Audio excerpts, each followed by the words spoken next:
আচ্ছা এই শোনো, তোমাদের হচ্ছে গতদিন যে আমি স্লাইডটা পড়াইছিলাম ওটা হচ্ছে তোমার দেখাইছিলাম যে কোয়ালিটি অ্যাসুরেন্স এবং হচ্ছে তোমার কোয়ালিটি কন্ট্রোল দুইটার মধ্যে ডিফারেন্স দেখাইছিলাম এবং হচ্ছে কিছু টার্ম সম্পর্কে বলছিলাম। তো আজকে হচ্ছে আমাদের মূল লেখাপড়া সেটা হচ্ছে যে কোয়ালিটি সিস্টেম।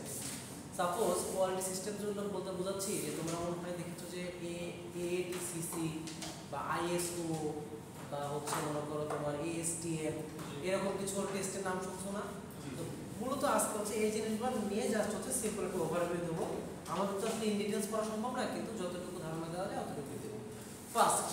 ফার্স্ট হচ্ছে তোমার এখন দেখে দেখো যে এরকম বলছে যে তোমরা হচ্ছে এই যে বিস্কিটের যে গায়ে লেখা দেখবা বিএসটিআই অনুমোদিত বা বিভিন্ন খাদ্যদ্রব্যের মধ্যে ফার্স্ট হচ্ছে আমরা এটা দেখবো যে হচ্ছে বিএসটিআই, যার ফুল মিনিং হচ্ছে Bangladesh standards and testing institute. ঠিক আছে, তো মূলত এর কাজটা হচ্ছে তোমার যেহেতু বাংলাদেশের মধ্যে যেহেতু এটা লিমিটেড, এটা তুমি বাইরে যখন যাও তখন এটা কোনো প্রয়োজন নাই। তো এটার মূল কাজ হচ্ছে তোমার ন্যাশনাল লেভেলে যে তুমি প্রোডাক্টগুলো তৈরি করতেছো, ঠিক আছে, বাইরে থেকে যে প্রোডাক্টগুলো আপনার যে এসে তুমি যখন নিজের দেশে যখন এটা চালাবা তখন তো তোমার এটা স্ট্যান্ডার্ড মেইনটেইন করতে হবে না, বা ঠিক আছে কিনা পুরো দেশের বা ন্যাশনাল লেভেলে যখন তুমি এই প্রোডাক্টগুলো দেখবা সেটার কোয়ালিটিগুলো তুমি হচ্ছে ডিটারমাইন করার জন্য এবং সেটার হচ্ছে তোমার সেফটি আছে কিনা সেটা জানার জন্য মূলত হচ্ছে বিএসটি এটা কাজ করে থাকে। তাহলে এইটা হচ্ছে পারপাস। সেই কথাটা করে লেখা আছে যে develops and enforces national standards for quality and safety products. ঠিক আছে, তো এখন এই বিএসটিআই যে তুমি লিখেছো, এখন এটা স্কোপগুলো কোথায় কোথায়? ফার্স্ট স্কোপ ওরা বলছে ফেব্রিক্স কোয়ালিটি, ঠিক আছে। সেকেন্ড স্কোপ বলছে যে প্রোডাক্ট সেফটি। যে প্রোডাক্ট সেফটি হচ্ছে ম্যাক্সিমাম ক্ষেত্রে তোমার হচ্ছে ইউজ হয় যে তোমার হচ্ছে সাপোজ তুমি একটা কাপড় তৈরি করছো, ওইখানে যদি কোনোভাবে যদি তোমার হচ্ছে কি বলবো এটাকে অ্যালুমিনিয়াম যদি চলে আসে যে কোনো একটা সাইড থেকে, তাহলে দেখা যাবে এখানে একটা সিনার্জিস্টিক ইফেক্ট হবে, এখান থেকে ক্যান্সারের একটা প্রবণতা থাকে। ঠিক আছে, তো এই কথাগুলো এখানে বলছে। আর এইখানে হচ্ছে এরা বলছে কমপ্লায়েন্স উইথ ন্যাশনাল রেগুলেশনস। ঠিক আছে, কমপ্লায়েন্স তো বুঝো, কমপ্লায়েন্স বুঝো না? কমপ্লায়েন্স ডিপার্টমেন্ট যে আছে, আচ্ছা তাহলে হচ্ছে তোমার যে ন্যাশনাল রেগুলেশন সেটা কমপ্লায়েন্সের ক্ষেত্রে অ্যালাইন করতেছি কিনা সেই প্রক্রিয়াটা মানে ওইখানে তুমি অ্যাপ্লাই করতে পারবা। আর অ্যাপ্লিকেশন হচ্ছে এই যে এরা বলছে যে লোকাল টেক্সটাইল প্রোডাক্ট, মানে মূল কথা হচ্ছে যে তোমরা টেক্সটাইল নিয়ে করতেছি, সো এখানে টেক্সটাইল প্রোডাক্টস নিয়ে হচ্ছে এখানে কি হবে জাস্ট তোমার অ্যাপ্লিকেশনটা এখানে হবে এইটা। আচ্ছা ও আচ্ছা, বেঞ্চমার্ক বুঝো? এই যে এখানে বলছে যে ensures local textile product meet national quality benchmark. Benchmark বুঝো? আচ্ছা, বেঞ্চমার্ক হচ্ছে সাপোজ মনে করো যে আমি এর কথা অ্যাপেক্স এর কথা বলি, বাজারে দেখবা যে এই অ্যাপেক্স এর মতোই কিছু কিছু জিনিস আছে, অ্যাপক্স আছে না? অ্যাপক্স মানে দেখা যাচ্ছে জিনিসটা একই রকম, একদম সেম টু সেম ওই রকম, হ্যাঁ সেম টু সেম ওই রকমই আসছে কিন্তু নাম হচ্ছে ভিন্ন। তাহলে সে হচ্ছে কি কাকে আইডল বলতেছে এখানে? অ্যাপেক্স কে। সো ওই অ্যাপক্স এর জন্য হচ্ছে অ্যাপেক্স হচ্ছে বেঞ্চমার্ক। বেঞ্চমার্ক হচ্ছে একটা স্ট্যান্ডার্ড মেইনটেইন করে চলে এবং তাকে অনুসরণ করে অন্যান্যরা এটা হচ্ছে কপি করার ট্রাই করে। ঠিক আছে, যে ওর যেরকম কোয়ালিটি আমি ওরকম তোমাকে কোয়ালিটি দিতে পারি। ঠিক আছে, এটা হচ্ছে বেঞ্চমার্ক। এরপর হচ্ছে এই যে এসটিএম, যে American society for testing and materials. আচ্ছা, যেহেতু আমেরিকার কথা চলে আসছে, আমেরিকার কাজই হচ্ছে সারা বিশ্ব কি কিনে নয় কি সারা বিশ্ব তোমার সারা বিশ্বে কি করবে ঘুরে ঘুরে বেড়াবে সারা বিশ্বে আনন্দ দেবে। আচ্ছা ঠিক আছে, এখন যেহেতু এখানে সারা বিশ্বের কথা আসছে, সো এসটিএম এর কাজ হচ্ছে আমেরিকার কথা আসার কারণে এটা কাজ হচ্ছে তোমার যে ইন্টারন্যাশনাল যে তোমার স্ট্যান্ডার্ড মেইনটেইন করতেছে কিনা এইটা তোমার সে কি করবে সেটা মেজার করবে।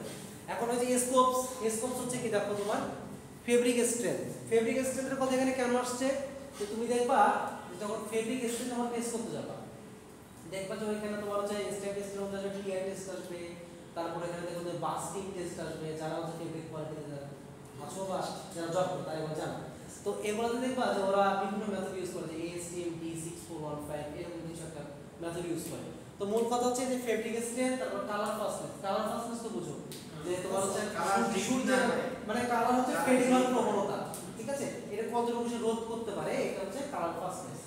তো এইটা একটা হচ্ছে স্কোপের বিষয়। আরেকটা বিষয় হচ্ছে যে স্পেসিফিকেশন স্ট্রাকচার। স্পেসিফিকেশন বলতে বোঝাচ্ছে সাপোজ তুমি একটা মনে করো মসলিন কাপড় তৈরি করছো, আর মসলিন কাপড়ে তো তোমার মনে করো টানা একটা কাউন্ট থাকতে পারে, পরে না কাউন্ট থাকতে পারে না। স্ট্যান্ডার্ড যে কাউন্টটা ও সে মেইনটেইন করতেছে কিনা, ইপিআই পিপিআই এগুলো ঠিক আছে কিনা এগুলো সে দেখবে। অ্যাপ্লিকেশন হচ্ছে এই যে দেখো, যেহেতু গ্লোবালি এগুলো ব্যাপার স্যাপার হচ্ছে, সো এটা গ্লোবাল ফ্রেমওয়ার্কটা ঠিক আছে কিনা এটা এখানে জাস্ট হচ্ছে ওরা ডিটারমাইন করবে। থার্ড হচ্ছে দেখবে যে আইএসও। আইএসও বলবে কি? ইন্টারন্যাশনাল স্ট্যান্ডার্ড হ্যাঁ অর্গানাইজেশন। আচ্ছা এখানে আইএসও দেখবা বিভিন্ন রকমের আছে, দেখো এখানে আইএসও 2000, তারপর দেখো এখানে শুধু 9000 আছে, তারপর হচ্ছে আবার দেখো 9004 আছে। তো এতগুলো তো পড়া সম্ভব না, আমি জাস্ট এখানে তোমার হচ্ছে দুই তিনটা জিনিস দেখাইছি। ফার্স্ট হচ্ছে 9000, এইটা দ্বারা আসলে কি বোঝায়? এইটা দ্বারা বোঝায় যে তোমার কোয়ালিটি ম্যানেজমেন্ট সিস্টেম, যেটাকে এরা বলতেছে যে কিউএমএস। এই কোয়ালিটি ম্যানেজমেন্ট সিস্টেমের ক্ষেত্রে তোমার ইন্টারন্যাশনাল স্ট্যান্ডার্ডটা মেইনটেইন করতেছে কিনা সেইটা হচ্ছে তোমার আইএসও 9000 দ্বারা তোমার কি বোঝা যায়। মানে আমার এখানে আজকের ক্লাসের মূল প্রতিপাদ্য বিষয় হচ্ছে যে কোয়ালিটি মেইনটেইন করতেছে কিনা, এটাই হচ্ছে মূল ব্যাপার। এই জন্য এই স্লাইডের নাম হচ্ছে কোয়ালিটি বেসিক। হ্যাঁ আচ্ছা, অবজেক্টিভ কি?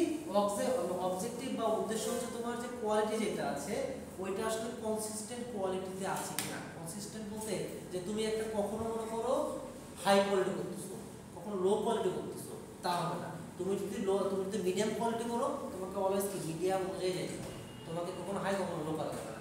এইটা হচ্ছে কনসিস্টেন্ট কোয়ালিটি। আর কন্টিনিউয়াস ইমপ্রুভমেন্ট কি জিনিস? সাপোজ তোমাদেরকে যদি আমি হ্যাঁ বলো আস্তে আস্তে আস্তে আস্তে ও আচ্ছা, কন্টিনিউয়াস ইমপ্রুভমেন্ট হচ্ছে যে তোমাদের একটা বাস্তব উদাহরণ দিয়ে বোঝাই। সাপোজ নোকিয়া যে মানে মোবাইল ফোন যে কোম্পানি যেটা ছিল ওটা কি শেষ হয়ে গেছে না? তোমরা কি বলতে পারবে যে এটা কেন এটার এই অবস্থা? আচ্ছা আপডেট মানে কি আপডেট হলো সেটা একটু ওদের টেকনোলজিটা কি রকম টেকনোলজি? মানে তুমি টেকনোলজি বলছো, আমি বলছি তুমি টেকনোলজি, কি টেকনোলজি? মানে এমন একটা জিনিস আছে যে সেটা গ্রহণ করে না। সেটা কি? সাপোজ যখন অ্যান্ড্রয়েড ভার্সন চলে আসছে, তো তুমি দেখবা যে অ্যান্ড্রয়েড ফোন চলে আসছে, মানুষের কাছে গ্রহণযোগ্যতাও পাইছে, কিন্তু নোকিয়া সেটাকে প্রথমত গ্রহণ করে নাই, যার কারণে সে মার্কেটে কি হয়েছে? ড্যামেজ হয়ে গেছে। সো সে যদি কন্টিনিউয়াস ইমপ্রুভমেন্ট করতো, মানে বাজার যেভাবে যাচ্ছে সেও কি তালে তাল মিলাচ্ছে, তাহলে কি হইতো? সে এতদিন টিকে থাকতো এবং তার সাথে কি পারতো না, স্বাভাবিক। তারপরে যে স্কাইপে অফ হয়ে গেছে, তারপর তুমি হচ্ছে এর কথা চিন্তা করো যে ওই যে yahoo.com যেগুলো আছে, yahoo.com খুব আছে কিন্তু খুব বেশি তো চলে না। কেন? কারণ সে গুগলে সে কন্টেন্ট ইমপ্রুভমেন্ট ছিল ওইটা সে কি গ্রহণ করে নাই। তাহলে তোমাকে সবসময় এটা লক্ষ্য রাখতে হবে যে কনসিস্টেন্ট কোয়ালিটি আছে কিনা, আর কন্টিনিউয়াস ইমপ্রুভমেন্টের দিকে তোমার সবসময় খেয়াল রাখতে হবে। এইটাই হচ্ছে তোমার অবজেক্টিভ। বেনিফিট কি? বেনিফিট হচ্ছে যেহেতু তুমি এখানে কন্টিনিউয়াস ইমপ্রুভমেন্টের একটা কথা আছে, বাজারের সাথে তাল মিলিয়ে চলতেছে, সো তোমার এখানে কি কাস্টমার স্যাটিসফ্যাকশনটা এখানে কি ঠিক থাকতেছে। সেকেন্ড বুঝাইছে যে অপারেশনাল এফিসিয়েন্সি। অপারেশনাল এফিসিয়েন্সি বলতে কি বোঝাচ্ছে? যেহেতু টেকনোলজি আপডেট হচ্ছে, যেহেতু মেশিন চেঞ্জ হচ্ছে, তাই না? যেমন আগে যেমন তোমার হচ্ছে রিং মেশিন যেরকম ছিল, এখন কি রিং মেশিন কি আগের মতোই আছে? অবশ্যই চেঞ্জ হয়েছে। আগে যেমন স্প্লাইসিং মেশিন, ওয়াইন্ডিং মেশিন যেরকম ছিল, এখন কি সেরকম আছে? না, অবশ্যই চেঞ্জ হয়েছে। সো তোমাকে এখানে দেখতে হবে যে তোমার অপারেশনাল এফিসিয়েন্সি যেটা আছে ওটা ঠিক আছে কিনা। কি ওইটা এখন 20 বছর আগে না সেটা তো থাকবে, বেসিক প্রিন্সিপাল ঠিক আছে, কিন্তু অনেক কিছু চেঞ্জ হয়েছে। সাপোজ আগে মনে করে বেসিক প্রিন্সিপাল ছিল যে ওই যে স্পিনিং এর, তোমরা যারা জব করছো ওরা জানো, বা নিজের হয়তো ডিপ্লোমা করে আসছো, ইয়ার ম্যানুফ্যাকচারিং 1 থেকে 4, ওখানে দেখবে যে লেখা আছে যে পারকিউপাইর ওপেনার, ক্রিসনার, বিটার আছে না? আছে তো। ওই যে বিটারের কাজ কি? বিটারের কাজটা আঘাত করে জাস্ট কি করবো, অপরদূর সে কি করবে, দূর করে ফেলবে, ব্যাপারটা হচ্ছে এরকম। কিন্তু এখন কিন্তু ওগুলো সরাসরি আর মেশিন হিসেবে ইউজ হয় না, ওগুলো একটা মেশিনের মধ্যে ঢুকে গেছে, ইউনিক লিনের মধ্যে ঢুকে গেছে। ঠিক আছে? আচ্ছা, তো সেই কথাগুলো এখানে আছে। আর একটা হচ্ছে যেহেতু তোমার অপারেশনাল এফিসিয়েন্সিও বাড়তেছে, প্লাস হচ্ছে তোমার কাস্টমার স্যাটিসফ্যাকশনও আছে, সো তোমার হচ্ছে মার্কেট যে ভ্যালুটা সেটা বাড়বে। দ্যাটস ওয়াই অন্যান্য যারা প্রতিযোগিতামূলক যারা আছে তারা দেখা যাবে তোমার থেকে পিছিয়ে যাবে। ক্লিয়ার? মানে তাদের থেকে তুমি কনফিডেন্স কি করতেছো, ডেভেলপ করতেছো। এইটাই হচ্ছে তোমার মূলত আইএসও 9000 এর একটা ওভারভিউ। এখন আমরা একটু ডিটেইলসে যাই। ডিটেইলসটা হচ্ছে যে আইএসও 9000 2000 এইটা দ্বারা কি বলছে? আচ্ছা, এইটা হচ্ছে মূলত এই যে এখানে যে কি পয়েন্টসগুলো আছে এগুলোর উপর তারা ফোকাস করে। আচ্ছা আমার সাবজেক্টটা কিন্তু এবার কিন্তু অনেকটা থিওরিটিক্যাল। হ্যাঁ আমার সাবজেক্টটা কিন্তু এবার কিন্তু অনেকটা থিওরিটিক্যাল। যেখানে শুনবেন যেখানে আপনার ম্যানেজমেন্ট কথাটা আসবে সেইটাই পুরোটাই থিওরিটিক্যাল থাকে। খুব বেশি হচ্ছে কি আপনার আমি চেষ্টা করবো যে আপনাদের যতটুকু থিওরি কম করানো যায়, কারণ থিওরি বেশি করালে মাথা কি হয়ে যায়, হ্যাং হয়ে যায় ফার্স্ট। আর সেকেন্ড হচ্ছে আমি যে ম্যাথমেটিক্যাল আপনার নিয়ে আসবেন। হ্যাঁ আচ্ছা, তো এখানে তারা কি করে যে মানে ঘুরে ফিরে একই কথা আসবে। সেটা হচ্ছে যে সে কি করে, কাস্টমার সে কি করে ফোকাস করে যে কাস্টমার কোনটা পছন্দ করতেছে কোনটা পছন্দ করতেছে না ওইটা। সেকেন্ড হচ্ছে লিডারশিপ, ওই তো অপারেশনাল ইফিসিয়েন্সি বাড়তেছে, তো দেখা যাচ্ছে কি এখানে লিডারশিপ একটা ব্যাপার এখানে চলে আসে। থার্ড হচ্ছে এনগেজমেন্ট অফ পিপল। ঠিক আছে, যেহেতু তোমার এখন দেখবা যে ইন্ডাস্ট্রিতে আর&ডি নামে একটা আর&ডি সেকশন আসছে না? আচ্ছা, এটা কেন আসছে? কন্টিনিউয়াস ইমপ্রুভমেন্টের জন্য। কন্টিনিউয়াস ইমপ্রুভমেন্ট, দেখা যাচ্ছে যে বায়ার তোমাকে হচ্ছে একটা কাপড় দিছে, এখন তুমি মনে করো একটা কাপড় দেখেই তো বুঝতে পারবে না যে আসলে এটা কাপড়টা কোন কনস্ট্রাকশনে আছে। ফার্স্ট। সেকেন্ড হচ্ছে এখানে এরা কি রকম এরা সুতা ইউজ করছে। সেকেন্ড। থার্ড হচ্ছে এরা যে ডাইং করছে এটা হচ্ছে কেমন ডাইং করছে, তুমি তো কিছু বুঝতে পারবে না। তো তোমাকে কি করতে হবে, কাপড়গুলো তোমাকে কি করতে হবে, একবার কি ডিসেকশন করতে হবে, মানে হচ্ছে তোমার এখান থেকে কাপড়গুলো তুলতে হবে, তুলে অ্যানালাইসিস করতে হবে যে আসলে এখানে কোন কনস্ট্রাকশন আছে, কি ধরনের সুতা ইউজ করছে, তারপর কি ধরনের ডাই করছে। সেখান থেকে তুমি একটা স্যাম্পল ডেভেলপ করবা। দেখবা প্রথমবার দেখবে একটু কাছাকাছি গেছে, তারপর যখন মনে হবে যে না একটু সমস্যা আছে, তখন তুমি কি আরো একটু চেঞ্জ করবা, করে একটা মোটামুটি 90% বা 95% একটা লেভেল একটা তুমি কি স্যাম্পল নিয়ে আসবা। নিয়ে আসার পর তুমি কি করবা, ওটা বায়ারের কাছে পাঠাবা। বায়ার যদি তোমার যদি ওরা কি করে অ্যাপ্রুভ করে, তুমি কি বাল্ক প্রসেসে চলে যাবে, তাই না? আচ্ছা, তাহলে এই যে কেন আসছে, এইটার সাথে একটার সাথে আরেকটা কি চেইন লিংক হিসেবে জড়িত। সো এখানে অনেকগুলো পিপলের এখানে এনগেজমেন্ট আছে। সো এইটা হচ্ছে এরা কি করে ফোকাস করছে। থার্ড হচ্ছে প্রসেস অ্যাপ্রোচ, ওই একই কথা, মানে আমি যে কথাগুলো বলছি এই কথাগুলোই হচ্ছে আপনার এই বাকি যেগুলোতে আছে সবগুলাই। লাস্ট হচ্ছে এখানে বলছে যে কি ডিসিশন মেকিং, যেটা অলরেডি বলে গেছি যে আসলে এটা হচ্ছে কি হচ্ছে না। তুমি 95% পর্যন্ত তোমাকে নিয়ে আসতে হবে, প্রথমে দেখো 70% আসবে, পরে দেখো 80% আসবে, এরপর দেখো 95% চলে আসছে। ভাই এমন হতে পারে তোমার যে আরো এফিসিয়েন্সি দরকার হয়, আরো বানাবার সমস্যা নাই। লাস্ট হচ্ছে তোমার ওই যে বেনিফিশিয়াল সাপ্লাই রিলেশনশিপ। এই যে তোমার মনে করো বায়ার একটা জিনিস দিছে, তুমি তাকে মনে করো স্যাটিসফাই করতে পারছো, দেখা যাচ্ছে পরবর্তীতে অর্ডারগুলো কি সে তোমাকে দিতে হবে, এর দ্বারা আমার কাজ হচ্ছে, সুতরাং এটি আমি এগুলো দিতে পারি। ক্লিয়ার? ওকে। এরপর দেখো যে তুমি এই যে আইএস এর যে কথাটা বললাম, এখানে ডকুমেন্টেশন আছে। ডকুমেন্টেশন বলতে তোমাকে এখানে বোঝাচ্ছে যে কোয়ালিটি ম্যানুয়াল। কোয়ালিটি ম্যানুয়াল বলতে এখানে বোঝাচ্ছে যে তুমি কোন প্রসেসটার পর কোন প্রসেস এখানে করবা। ঠিক আছে, এইটা হচ্ছে কোয়ালিটি ম্যানুয়াল। প্রসিডিউরস হচ্ছে তুমি কোন প্রসেসের পর কোন প্রসেস করতেছো, এটা কিভাবে করবা। ঠিক আছে, হাউ, এইটা হচ্ছে তোমার প্রসিডিউর। এরপর হচ্ছে ওয়ার্ক ইনস্ট্রাকশন, তুমি পেয়ে গেছো যে তোমার পদ্ধতি এইটা, এখন তুমি কি কাজে লাগাই দিবা।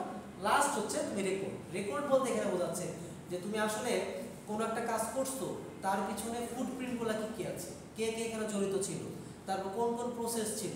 ঠিক আছে, তারপর কোন একটা সাপোজ যদি ফল্ট ধরা পড়ে, তাহলে তোমাকে তো এখন কি রুট কজ ফাইন্ড আউট করতে হবে যে আসলে কোথায় থেকে সমস্যাটা হয়েছে, তাই না? যেমন ফেব্রিকে যদি পাটটা আসে, যদি পাটটা ইফেক্ট যদি আসে বা ব্যার ইফেক্ট যদি আসে, তাহলে তোমাকে যাইতে হবে যে কি বেল ম্যানেজমেন্টে যাইতে হবে যে আসলে মাইক্রোনের ভ্যালুটা ঠিক আছে কিনা, তারপর সিপি পার্সেন্টেজটা অতিরিক্ত হয়েছে কিনা, এখানে plus B value plus RD value এগুলো ঠিক আছে কিনা। যারা স্পেলিংয়ে জব করছে এগুলো হয়তো ওয়ার্ড জানো। তো এই কথাগুলো হচ্ছে তোমার এমনি এমনি আসে নাই, মূলত একটার পর একটা ডকুমেন্টেশন একটার সাথে একটা কি লিঙ্ক আপ করা আছে।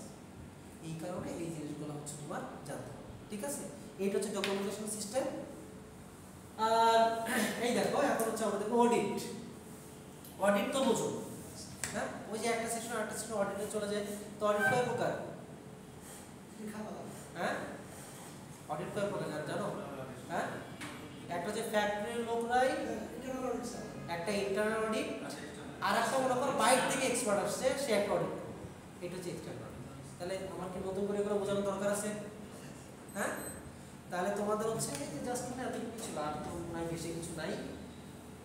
এই যে একই জিনিস বলা আছে, তা তোমরা হচ্ছে একটা কাজ করবা কি, এগুলো একটু দেখবা যে আসলে 9000 টাকা দ্বারা কি বোঝাচ্ছে, তারপর হচ্ছে 14000 দ্বারা কি বোঝাচ্ছে, তারপর হচ্ছে কোয়ালিটি কাউন্সিল এটা দ্বারা কি বোঝাচ্ছে, আর যে লিডারশিপ, মানে আমি তোমাদের হচ্ছে এতক্ষণ যে বাস্তব উদাহরণ দিচ্ছি এই কথাগুলো জাস্ট এখানে বলা আছে, নতুন এখানে কোনো কিছুই নাই, ঠিক আছে। সো তোমাদের হচ্ছে আমি টোটাল কয়টা স্লাইড পড়ালাম, 2টা স্লাইড। প্রথম দিন পড়াইছি যেটা আর এইটা, দেখা যাচ্ছে 2টা স্লাইড থেকে আমি 2 সেট কোশ্চেন করে ফেলবো, ঠিক আছে। মানে তোমাদের পড়া থাকবে কম আর মার্কস গুলো স্কোর থাকবে কি বেশি বেশি। আমি আসলে চাই না যে তোমাদের আসলে রেজাল্ট খারাপ হবে, ক্লিয়ার? ঠিক আছে, তাহলে এই স্লাইডটা চলে গেল, এটা দেখাবো। এখন আমি হচ্ছে তোমাদের দিয়ে দেখাবো, সেটা হচ্ছে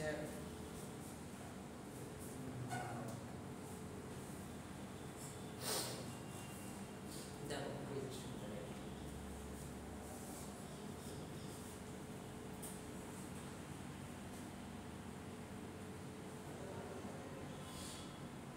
এটা তো আমার না, আর এটা আছে।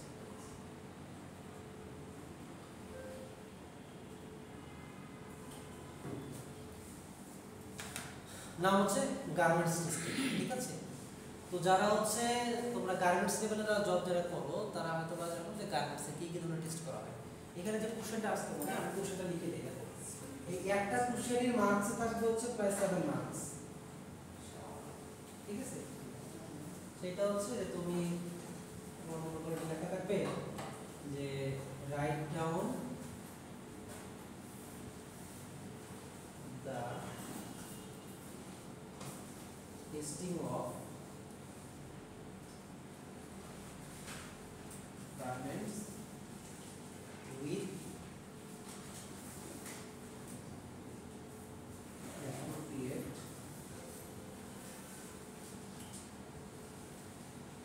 sections, জাস্ট নামগুলা, ঠিক আছে। নামগুলা কি কি দেখো স্লাইড করো। ফার্স্ট হচ্ছে তোমার এখানে বলছে গার্মেন্টস টেস্টিং। তো গার্মেন্টস টেস্টিং এর সঙ্গে এখানে যে তোমার ব্যাপারগুলো এখানে রিলেটেড সেটা হচ্ছে র ম্যাটেরিয়ালস। এখানে বলছে raw materials and finish garments inspection, ঠিক আছে। তুমি র ম্যাটেরিয়াল ইন্সপেকশন করবা, তারপর সর্বশেষ যে ফাইনাল যে ম্যাটেরিয়াল তৈরি করলা ওটা ইন্সপেকশন করবা। সেকেন্ড এখানে কি 11 বছর আছে তো শুধু 12 বছর না 12 আচ্ছা। তারপর হচ্ছে দেখবা যে তোমার হচ্ছে সিম স্ট্রেন্থ আছে, সিম স্লিপার্স আছে, তারপর হচ্ছে সুয়েবিলিটি টেস্টিং, ঠিক আছে, সেলাই করার উপযোগী কিনা, তারপর বাটন পোর টেস্টিং, জিপার টেস্টিং। দেখো ফার্স্ট হচ্ছে এই যে আমার এই যে এগুলো এই যে এখান থেকে তোমার মূল জিনিস নাম কিন্তু অনেকগুলা, কোশ্চেন যেহেতু 7 মার্কের সো একটু তো লিখতে হবে। ফার্স্ট হচ্ছে এরা বলছে যে লেভেল ভেরিফিকেশন, তুমি একটা লেভেল টেস্ট করবা। কেয়ার লেভেল তো বুঝো, কেয়ার লেভেল বুঝো না, কিছু ইনস্ট্রাকশন দেওয়া থাকে। ফার্স্ট হচ্ছে যে কান্ট্রি অফ অরিজিন, তোমার কোথা থেকে এটা আসছে এটা। সেকেন্ড হচ্ছে ফাইবার কন্টেন্ট, তুমি যে কাপড়টা তৈরি করছো এটা আসলে 60-40 এটা 30 বা 35 65 এটা তোমাদের কি কম্পোজিশন দিতে হবে, ফেব্রিক কম্পোজিশন এটা তোমাদের রাখতে হবে। এরপর হচ্ছে তোমার কেয়ার লেভেলিং, কেয়ার লেভেলিং এর কয়টা জিনিস আছে, 5টা জিনিস আছে, ঠিক আছে। তো এই 5টা জিনিস ঠিক আছে কিনা, তারপর এর বলছে রেজিস্ট্রেশন নাম্বার, তারপর বলছে সাইজ এম এল এক্সেল এগুলা, তারপর কপিরাইট ভেরিফিকেশন, একটা ট্রেডমার্ক দেওয়া থাকে। তুমি দেখবা যে প্রতিটা ইয়েতে দেখবা, সাপোজ মনে করে এখানে তোমাকে কেমন বোঝাই, মনে করে যে মনে করে এটা একটা লোগো ইউজ করছে, লোগো ইউজ করার পর উপরে দেখবা টিএম লেখা থাকে। এই টিএম মানে জানো ট্রেডমার্ক, এটা ট্রেডমার্ক, ট্রেডমার্ক। এবং এটা থাকলে কি হয় যে এটা তোমার অন্য কেউ এটা কপি করতে পারবে না, যদি যদি কপি করে ফেলে তাহলে কি আইনানুগ ব্যবস্থা নেওয়া যেতে পারে। ওই জন্য ওরা কি অফিসিয়াল একটা টিএম লিখে রাখে। এরপর আইডেন্টিফিকেশন টেস্ট, আইডেন্টিফিকেশন টেস্ট বলতে হচ্ছে যে ফাইবার অ্যানালাইসিস। ফাইবার অ্যানালাইসিস বলতে বোঝাচ্ছে তোমার এটা আসলেই কটন ফাইবার ছিল কিনা, আসলে এটা তোমার হচ্ছে অ্যাক্রাইলিক ফাইবার ছিল কিনা, এটা তোমরা টেস্ট করবে। কিরকম করে, যে তোমরা ওরা জানো যে ফাইবার টেস্ট করার জন্য কয়েকটা পদ্ধতি আছে। একটা হচ্ছে তোমার বার্নিং টেস্ট আছে, একটা ফিলিং টেস্ট আছে। যেমন তুমি যদি কটন ফাইবারে যদি পুরাই ফেলো তাহলে দেখবা যে এটা হচ্ছে কাগজ পোড়ার মতো একটা গন্ধ বের হয়। যদি উল ফাইবারকে পুরো তাহলে দেখবা এটা কি চুল পোড়ার মতো গন্ধ বের হবে, ঠিক আছে। আবার হচ্ছে মনে করো তুমি যদি নাইলন ফাইবারকে পোড়াও এটা ইরিডিনের একটা গন্ধ আছে, ওইটা তোমাকে পাওয়া যাবে, কারণ তোমাকে ফাইবার আইডেন্টিফিকেশন করতে হবে। এরপর হচ্ছে ইয়ার্ন সাইজ, ইয়ার্নটা আসলে কত কমপ্লিট ছিল, তুমি যে আসলে 40 কাউন্ট চাইছো ও তোমাকে 42 দিছে না 35 দিছে, তুমি তো জানো না, সেটা দেখতে হবে। এরপর হচ্ছে ফেব্রিক কাউন্ট, ফেব্রিক কাউন্ট বলতে কি বোঝায় এটা জানো,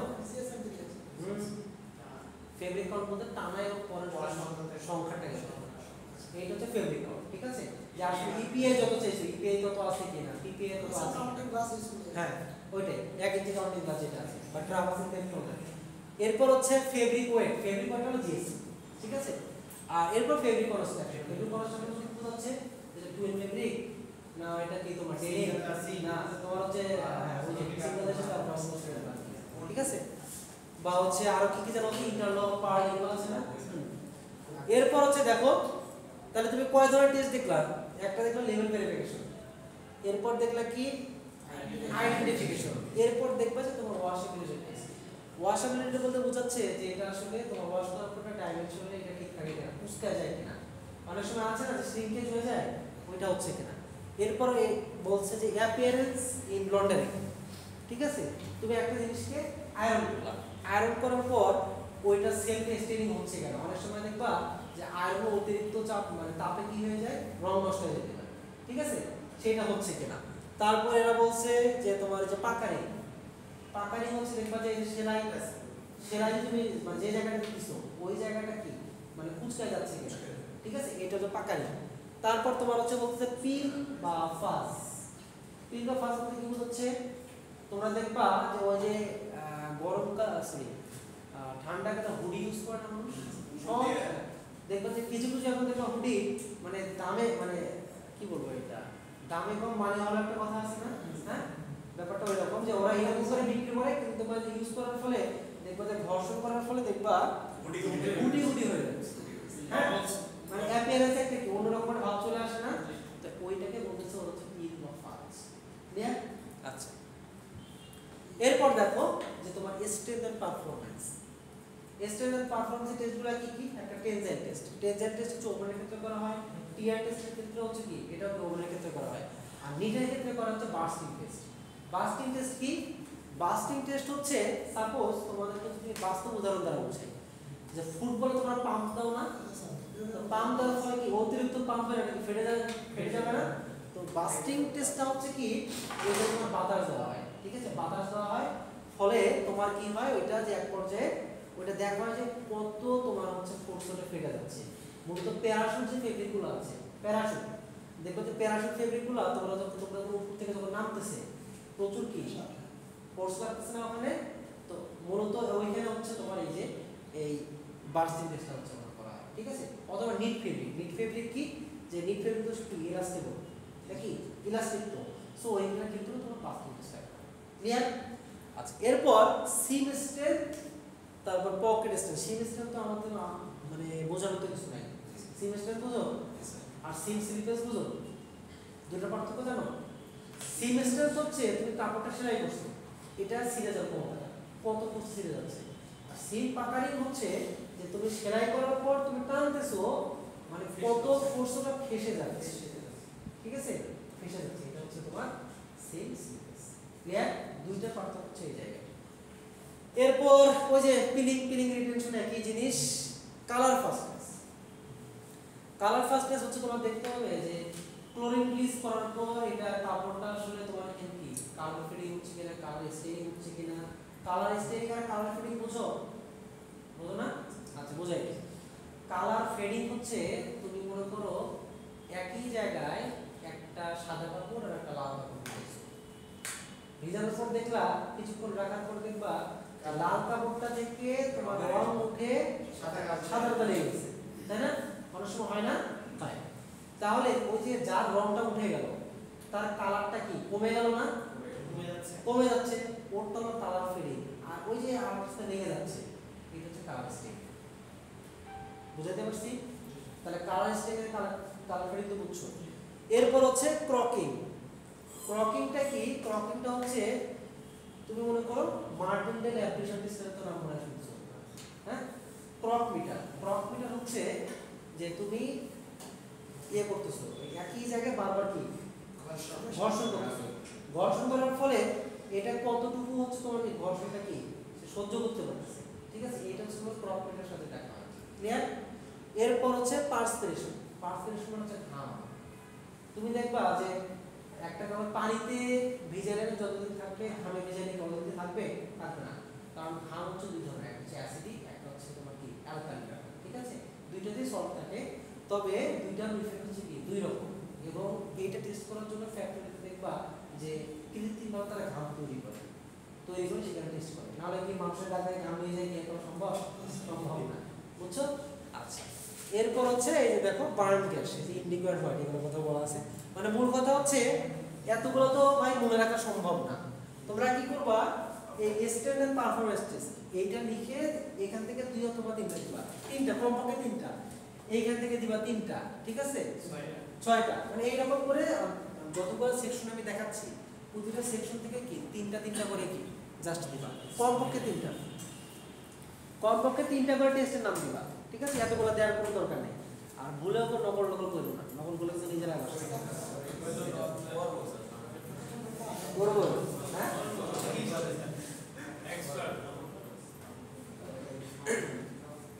আচ্ছা দেখো, এরপর বলছে ওরা যে আদার্স রিকোয়ার্ড টেস্ট।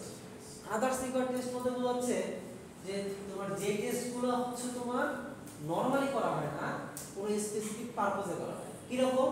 যে সাপোজ তুমি যে নরমাল যে ফেব্রিকগুলো যে পরে আছো, এগুলো তো তুমি বুঝতেইছো যে এগুলো হচ্ছে আগুনের সহজে কি করা যাবে, কিন্তু তুমি একটা দমকল বাহিনীর কাপড় তৈরি করছো ফায়ার ফাইটারদের, সেটা আসলে আগুনের মধ্যে কি পুড়তেছে কি পুড়তেছে না, আসলে হিট রেজিস্ট করতেছে কি করতেছে না, এটা তোমাকে টেস্ট করতে হবে না? সেটার জন্য তোমাকে ফ্লামেবিলিটি টেস্ট করতে হবে, ঠিক আছে? যে ফ্লামেবিলিটি। এরপর হচ্ছে যে ইউরোপিয়ান যারা থাকে ওদের একটা রিকোয়ারমেন্টস থাকে যে অ্যাজো কালারেন্স, ঠিক আছে? অ্যাজো কালারেন্স বুঝো? অ্যাজো ডাইয়ের নাম শুনছো? ম্যাজিক ডাইয়ের নাম শুনছো? ম্যাজিক ডাই, অ্যাজো ডাই অথবা আইস ডাই বলা হয় এটাকে। এই আচ্ছা এটা একটা আমি একটু বলি। অ্যাজো ডাই যদি এর ওয়েব প্রসেস আপনাদের কে ছিল? দুইজন নিচে অনেক আর আসে না। কে রাফি জানি ছিল? হ্যাঁ আপনি জানেন রাফি জানি অ্যাজো ডাই বলেছে? আচ্ছা দেখো অ্যাজো ডাই কি, শোনো, অ্যাজো ডাইয়ের ক্ষেত্রে হচ্ছে তোমার দুইটা ভাগ থাকে, বুঝছো? দুইটা ভাগ থাকে। প্রথমে যে ফেব্রিকটা আছে ওই ফেব্রিকটা হচ্ছে ন্যাপথল দ্বারা ট্রিট করা হয়, ঠিক আছে? ন্যাপথল দ্বারা ট্রিট করে। এরপর এই ন্যাপথল কিন্তু যে ফেব্রিকটা আছে সেটা তোমার সেকেন্ড পাতে দেওয়া হয়, সেকেন্ড পাত। সেকেন্ড পাতে দেওয়ার সঙ্গে সঙ্গে এখানে একটা কেমিক্যাল থাকে, তো এই দুইটার হচ্ছে তোমার রিঅ্যাকশনের সঙ্গে সঙ্গে তোমার কি হয়, একটা ম্যাজিকের মধ্যে কালার চলে আসে। তা এই যেহেতু ম্যাজিকের মতো কালার চলে আসছে এই জন্য অ্যাজোডাইয়ের নাম হচ্ছে ম্যাজিক ডাই, ঠিক আছে? আচ্ছা এখন এইটার ক্ষেত্রে তোমার টেম্পারেচার রাখা হয় 0 থেকে 5 ডিগ্রি সেন্টিগ্রেড। তাহলে এটি করাটা ঠান্ডা না, তাহলে ঠান্ডার মধ্যে ডাইটা কি তৈরি হচ্ছে, দ্যাটস ওয়াই এই ডাইটার নাম হচ্ছে আইস ডাই। ক্লিয়ার? তাহলে অ্যাজোডাইও যা, আইস ডাইও তা, আবার কি ম্যাজিক ডাইও তা।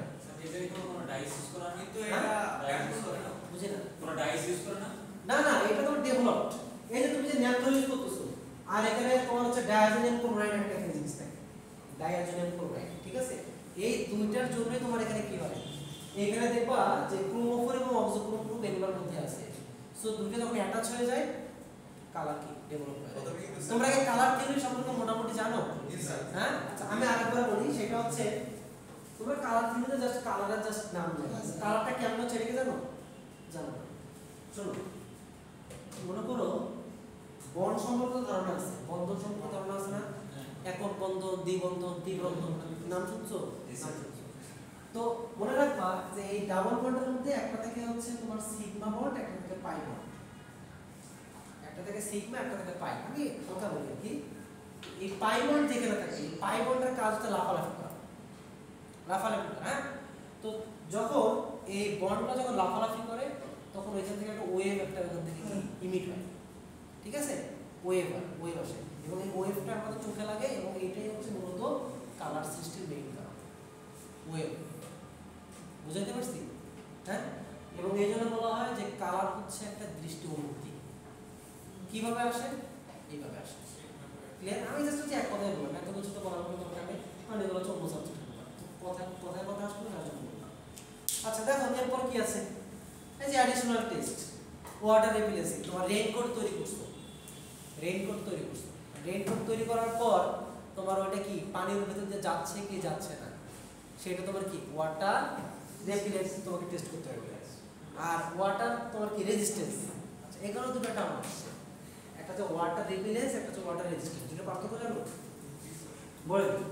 পার্থক্য হচ্ছে যে ওয়াটার রেপিলেন্স যেটা হবে সেটা দেখবা যে একটা লিমিটেড টাইম একটা সার্টেন টাইম একটা নির্দিষ্ট সময় পর্যন্ত পানিটাকে সে আটকে রাখবে এরপর ধীরে ধীরে ভিজতে থাকবে সারাদিন একটা রেইনকোট তুমি পরে থাকো সারাটা দিন ভিজবে না একটা সময় ভিজে যায় কিন্তু ভিজে যায় না সাঁতার কাপড়ে কি হয় সাঁতার কাপড় কি ভিজে যাচ্ছে না কিন্তু দেখবা কিছু কিছু কাপড় আছে দেখবা যে যেগুলো কাপড় তুমি সারাদিন মনে করো ভিজাও ওগুলো ভিজবে না সাপোজ তোমাকে ইয়ার কথা বলি আর কি সহজ হিসাব বোঝাই সেটা হচ্ছে প্রচুর পাতা সারাদিন তুমি মনে করো ওটা পানিতে ভিজে রাখো ভিজবে না ভিজবে না ওইখানে যে প্রপার্টিসটা আছে এটা হচ্ছে ওয়াটার রেজিস্ট্যান্ট আর একটা নির্দিষ্ট সময় মনে করো ধরে রাখার পর যে পানিটা পরবর্তীতে কি ভিতরের দিকে যাচ্ছে আস্তে আস্তে এটাকে বলতেছে হচ্ছে আমরা ওয়াটার রেজিস্ট্যান্স তার মানে দুটোর পার্থক্য হচ্ছে যে সাপোজ মনে করো একটা ফেব্রিক এই পানি মনে করে ধরে রাখতেছে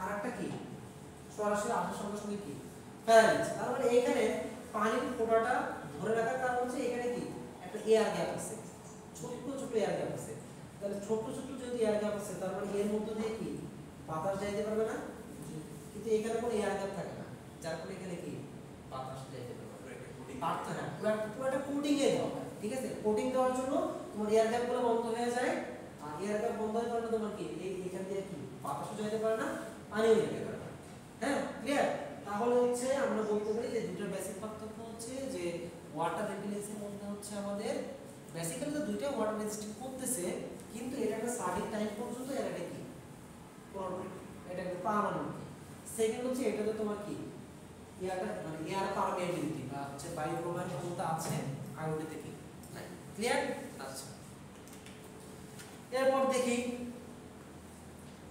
এই যে আরো কিছু আছে যে আসলে ফর্মালডিহাইড কন্টেন্ট আছে কিনা ফর্মালডিহাইড থাকলে মূলত এখানে আছে সিনার্জিস্টিক ইফেক্ট আছে যেটা জন্য ক্যান্সার হয় ক্লিয়ার এগুলো আছে কিনা দেখতে হবে তোমরা জাস্ট হচ্ছে নামগুলো দেখবা আর কিছু না এই যে এই পর্যন্ত দেখে ঠিক আছে তো স্লাইড থাকবে পুরোটা কিন্তু বাকিগুলো পরে করতে হবে ক্লিয়ার তাহলে এটা এই যে এই স্লাইডের নাম হচ্ছে গার্মেন্টস টেস্ট জাস্ট এখানে গার্মেন্টস টেস্টের নাম মানে একটা কোশ্চেন করলে এখানে যথেষ্ট ক্লিয়ার তোমাদের আড়াই সেট কোশ্চেন হয়ে গেছে বললাম যে আড়াই সেট দুইয়ের অধিক মানে কত